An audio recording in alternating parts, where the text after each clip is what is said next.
One of the places foreign fighters are arriving is Hatay province, a town ideally located in Turkey's south, also fairly near the Syrian city Aleppo. And Turkey has a long border to protect you. The line you see in red is the 900 kilometres of shared frontier between Turkey and Syria. And if we pull out, we're reminded of just how close this is to Europe, virtually on its doorstep. So is this a case of a blind spot for Turkey, or of the country turning a blind eye to the issue? Well, joining us now this evening from Brussels to discuss this is the EU counter-terrorism coordinator, Gilles de Kerkhoff.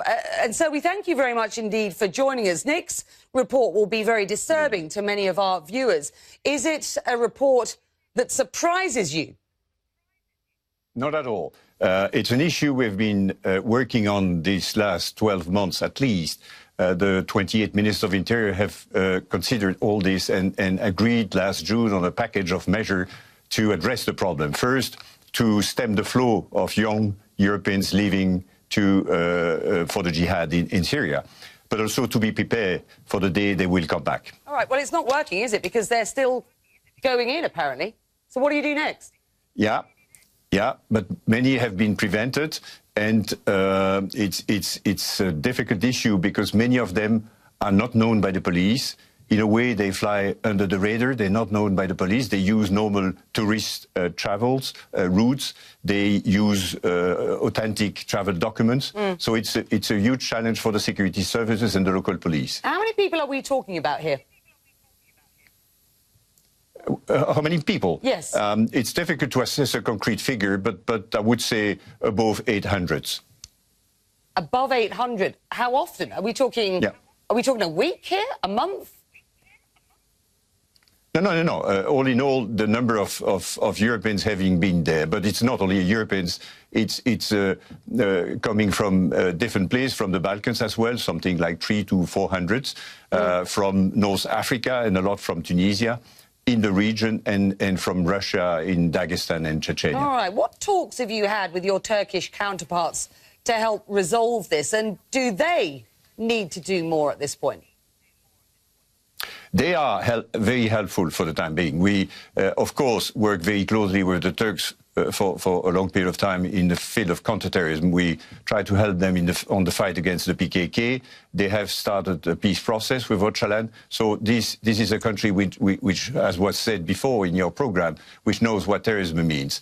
And they are taking that very seriously. Many of our member states are exchanging data with the Turks, and see if we have not been able to prevent someone from going to Syria through Turkey, and we share information with them, they help us to arrest the person. What sort of implications does this have for European security? The idea that there are these strong al-Qaeda links, this presence right on Europe's doorstep at this point?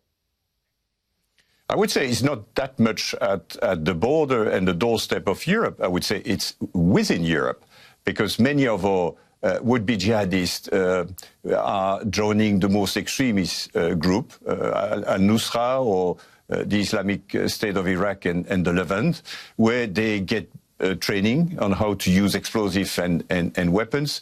They make new connections, and most of them, they will be much more radical.